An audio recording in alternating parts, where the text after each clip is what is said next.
আজি মই তোমালোকক বুজাই দিম present continuous tense, past continuous tense আৰু ফিউচাৰ কন্টিনিউয়াস টেন্স বুলিলে আমি কি বুজো। আমি এই তিনিটা টেন্সক কেনেকৈ সহজতে মনত ৰাখিব পাৰোঁ তাৰ সহজ টিপছ দিছোঁ, সহজ কৌশল তোমালোকক বুজাই দিছোঁ। ভিডিঅ'টো স্কিপ নকৰাকৈ চাই থাকিবা, নিশ্চয় বুজিব পাৰিবা। আৰু টেন্সনো ইমান ইম্পৰ্টেণ্ট, কাৰণ টেন্স নাজানিলে আমি ইংৰাজীত বহুত দুৰ্বল হৈ যাওঁ। হয়তো বহুতে এতিয়ালৈকে টেন্সৰ বিষয়ে ক্লিয়াৰ কৰিব পৰা নাই, তো মই তোমালোকৰ ডাউটখিনি ক্লিয়াৰ কৰি দিম। ষ্টুডেণ্টছ, মই এই তিনিটা টেন্স আলোচনা কৰাৰ আগতে কৈ দিছোঁ টেন্স মানে কি। ইয়াতে লিখা আছে টেন্স মানে হৈছে সময়। ইয়াতে লক্ষ্য কৰা লিখা আছে সময়, কাল। তাৰমানে আমি যিকোনো কাম এটা কৰিবৰ কাৰণে আমাক সময় লাগে। কি লাগে? সময় লাগে। আৰু এই সময়টোই হৈছে টেন্স। আৰু এই সময়টো বিভিন্ন ৰূপত আমি ডিভাইড কৰিছোঁ। টেন্সক আমি সাধাৰণতে তিনি ভাগত ভাগ কৰিছোঁ, এইটো তোমালোকে নিশ্চয় জানা, পায়ো আহিছা। এই ভাগ তিনিটা হৈছে প্ৰেজেণ্ট, পাষ্ট, ফিউচাৰ। প্ৰেজেণ্ট মানে হৈছে বৰ্তমান, পাষ্ট মানে অতীত, আৰু ফিউচাৰ মানে হৈছে ভৱিষ্যত। এইকেইটা আমি জানো। তো বৰ্তমান মানে এতিয়া কোনো এটা কাম কৰা বুজায়। পাষ্ট অতীতত হৈ গৈছে, কামটো হৈ গৈছে, এতিয়া নাই, হৈ গৈছে, শেষ পাইছে। তো আৰু ভৱিষ্যত, ফিউচাৰ মানে ভৱিষ্যত, মানে কামটো এতিয়া হোৱা নাই, হ'বলগীয়া আছে, হ'ব, এতিয়া হোৱা নাই। তো এইকেইটা আমি জানো।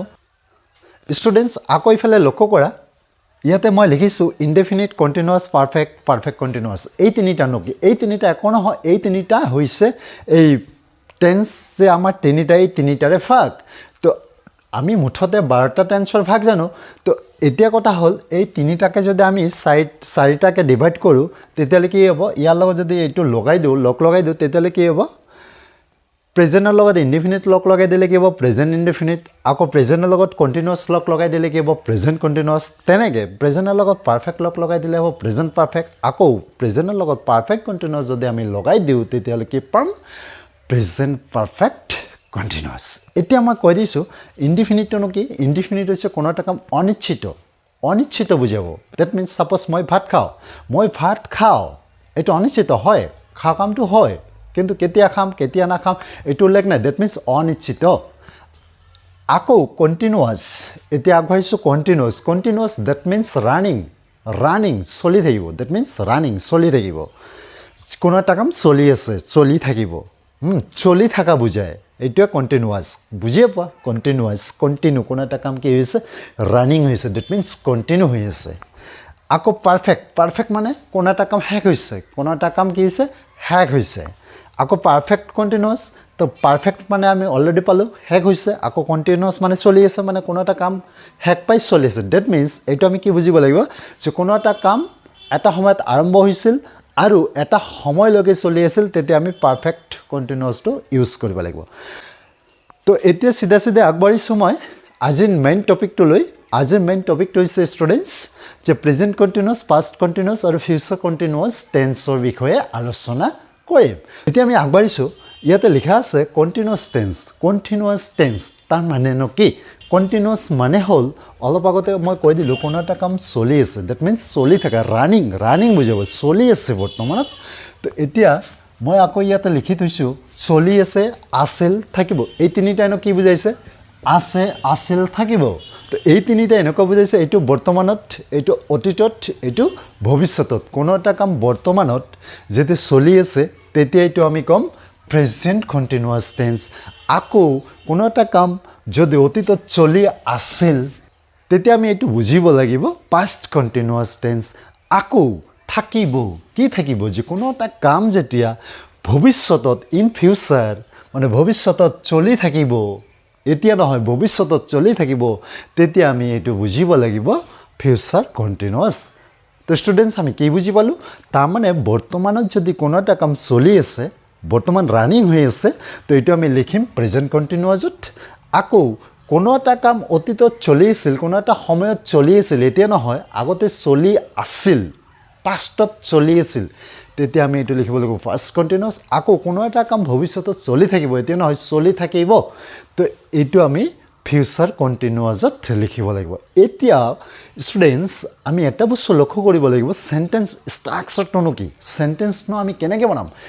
প্ৰেজেণ্ট কণ্টিনিউৱাছ বা পাষ্ট কণ্টিনিউৱাছ নাইবা ফিউচাৰ কণ্টিনিউৱাছত থাকিলে আমি বাক্যটো কেনেকৈ বনাব লাগিব এইটো ওপৰত গুৰুত্ব দিয়া এইটো ভালকৈ বুজি ল'ব লাগিব একো নাই ডেটছ নাথিং জাষ্ট অলপ লক্ষ্য কৰা মই ইয়াতে প্ৰেজেণ্ট কণ্টিনিউৱাছৰ যিটো চেণ্টেঞ্চ গঠন হ'ব এইটো মই লিখিছোঁ subject am is are V ইয়াৰ লগত লিখিছোঁ আই এন জি তাৰমানে বিং ডেট মিনছ ভাৰ্বৰ লগত আই এন জি যোগ কৰিব লাগিব আৰু এটা বস্তু মনত ৰাখিবা এই কণ্টিনিউৱাছ টেন্স যেতিয়া হ'ব তেতিয়া ভাৰ্বৰ লগত কি প্লাছ কৰিব লাগিব আই এন জি ভাৰ্বৰ লগত কি লিখিব লাগিব আই এন জি মানে ছাপ'জ গ' হ'লে গয়িং কাম হ'লে কামিং সদায়ে আই এন জি থাকিব লাগিব ভাৰ্বৰ লগত তেতিয়া আমি বুজিম যে ভাৰ্বৰ লগত যেতিয়া আই এন জি পাম তেতিয়া আমি বুজি পাম এইটো কণ্টিনিউৱাছ টেন্সত আছে এতিয়া লক্ষ্য কৰা ইয়াতে এম ইজ আৰ এইকেইটা হৈছে বি ভাৰ্ব প্ৰেজেণ্ট টেন্সৰ বি ভাৰ্ব বুলি ক'ব পাৰি এইকেইটাক আমি BV1 বুলি ক'ব পাৰি আকৌ পাষ্ট কণ্টিনিউৱাছত লক্ষ্য কৰা ছাবজেক্ট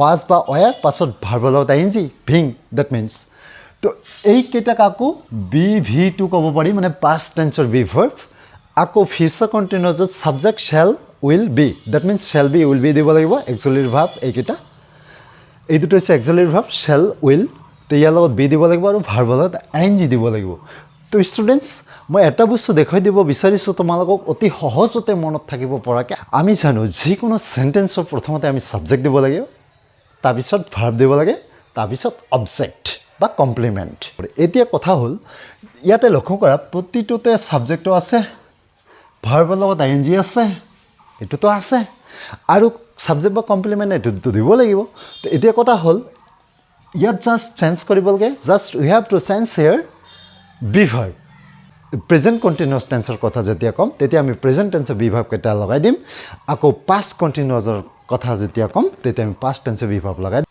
আকৌ যেতিয়া ফিউচাৰ কণ্টিনিউৱাছৰ কথা ক'ম তেতিয়া শ্বেল বি বা উইল বি লগাই ভাৰ্বৰ লগত আই এন জি প্লাছ কৰি দিলে এইটো চেণ্টেন্সটো হৈ যাব এতিয়া এই উদাহৰণকেইটা লৈ লক্ষ্য কৰা নিশ্চয় বুজিব পাৰিবা মই ইয়াতে লিখিছোঁ present continuous past continuous future continuous ইয়াৰ আগতে আমি ক'লোঁ চেণ্টেন্স এটা কেনেকৈ বনাব লাগে ষ্ট্ৰাকচাৰ গঠনটো তো নিশ্চয় সেইবিলাক মনত ৰাখিব লাগিব এতিয়া উদাহৰণকেইটালৈ মন কৰা মই ইয়াতে লিখিছোঁ মই লিখি আছোঁ ডেট মিনছ লিখা কামটো বৰ্তমানত হৈ আছে তো এতিয়া আমি বুজিব পাৰিছোঁ তো এতিয়া এইটো যেতিয়া আমি প্ৰেজেণ্ট কণ্টিনিউৱাছ টেন্সত লিখিব লাগে তেতিয়া subject be verb am is are তিনিটা আছিলে তাৰে এমটো ইয়াত বহিব আৰু ভাৰ্বৰ লগত I N G I am writing কি বুজি পালোঁ মই লিখি আছোঁ তাৰমানে লিখা কামটো বৰ্তমানত হৈ আছে এতিয়া এইফালে অবজেক্ট যিকোনো দিব পাৰে আই am writing a letter I am writing a story যিকোনো দিব পাৰে তাৰপিছত এইটোলৈ লক্ষ্য কৰা পাষ্ট কণ্টিনিউৱাছ পাষ্ট মানে কি আছিলে অতীততে কোনো এটা কাম চলি আছিল বুজালে এতিয়া এই চেণ্টেন্সটোকে মই লিখিছোঁ আকৌ যে মই লিখি আছিলোঁ এইটো অতীতৰ কথা কোৱা হৈছে এইটো বৰ্তমানৰ কথা কোৱা হৈছে এইটো অতীতৰ কথা কৈছে মই লিখি আছিলোঁ ডেট মিনছ এতিয়া নহয় আছিলোঁ তো মই লিখি আছিলোঁ এইটো আমি যদি ইংৰাজীত ট্ৰেন্সলেট কৰিব লাগে তেতিয়া আমি পাষ্ট কণ্টিনিউৱাছ ফৰ্মত কেনেকৈ লিখিম ছাবজেক্ট তাৰপিছত পাষ্ট টেন্সৰ যিটো বি ভাৰ্ব আছিলে ৱাজ বা ৱেৰ তো আইৰ লগত ৱাজ লিখিছোঁ আই ৱাজ ৰাইটিং এ লেটাৰ মই এটা চিঠি লিখি আছিলোঁ আই ৱাজ ৰাইটিং এ ষ্টৰি তাৰপিছত ফিউচাৰ টেন্স বা ফিউচাৰ কণ্টিনিউৱাছ টেন্স লৈ লক্ষ্য কৰা তো এইটো যেতিয়া আকৌ এই চেণ্টেন্সটোকে যেতিয়া আকৌ মই ফিউচাৰত ক'ম ডেট মিনছ ভৱিষ্যতত বুজাম তেতিয়া কি লিখিব লাগিব মই লিখি থাকিম এতিয়া নহয় লিখি থাকিম ভৱিষ্যতত কামটো হৈ থাকিব কোনো ব্যাপক সময়লৈকে কামটো চলি থাকিব তেতিয়া ফিউচাৰ কণ্টিনিউৱাছ টেন্সত লিখিব লাগিব এতিয়া ইয়াতে লক্ষ্য কৰা ছাবজেক্টটো দিবই লাগিব তাৰপিছত মই লিখিছিলোঁ শ্বেল বি বা উইল বি তো তোমালোকে কাম কৰিবা যিকোনো ছাবজেক্টৰ লগত উইল বি লগাই দিবা হৈ যাব টেনশ্যন নাই এতিয়া লক্ষ্য কৰা আই উইল বি এইটো দিব লাগিব আই উইল বি এইটো হৈছে চেণ্টেন্স ষ্ট্ৰাকচাৰৰ যিটো পদ্ধতি এইটো আমি ফ'ল' কৰিবই লাগিব তো আই ছাবজেক্ট উইল বি এইটো দিবই লাগিব আৰু ভাৰ্বৰ লগত আই এন জি একেটা চেণ্টেন্সকে যিহেতু লিখিছোঁ তো ৰাইটিঙে থাকিব আই উইল বি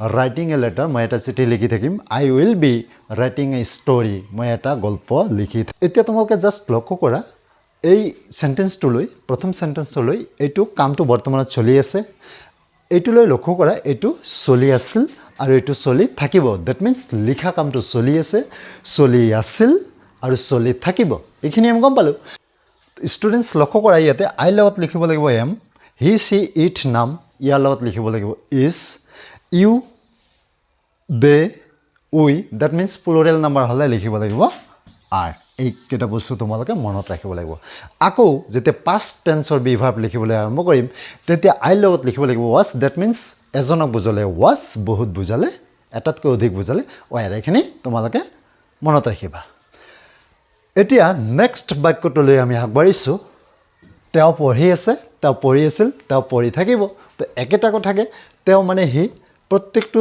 সেন্টেন্সত সাবজেক্ট থাকিব মাজতে জাস্ট চেঞ্জ হ'ল বিভাৰ্ব এইটোত প্ৰেজেন্ট টেন্সৰ বিভাৰ্ব এইটো পাষ্ট টেন্সৰ বিভাৰ্ব আৰু এইটোত উইল বি লগাই দিলে হৈ গ'ল সেন্টেন্সটো এটা তেওঁ পঢ়ি থাকিব সৰি তেওঁ পঢ়ি আছে হি ইজ ৰিডিং তেওঁ পঢ়ি আছিল হি ৱাজ ৰিডিং তেওঁ পঢ়ি থাকিব হি উইল বি ৰিডিং তাৰপিছতো লিখা আছে আমি খেলি আছোঁ উই আৰ প্লেয়িং আমি খেলি আছিলোঁ উই ৱেৰ প্লেয়িং তাৰপিছত আমি খেলি থাকিম উই উইল বি প্লেয়িং ইয়াতে লক্ষ্য কৰা উই বহু বচন কাৰণে প্লুৰেল নাম্বাৰ কাৰণে আৰ হৈছে ইয়াতে উই প্লুৰেল নাম্বাৰ কাৰণে ৱাৰ হৈছে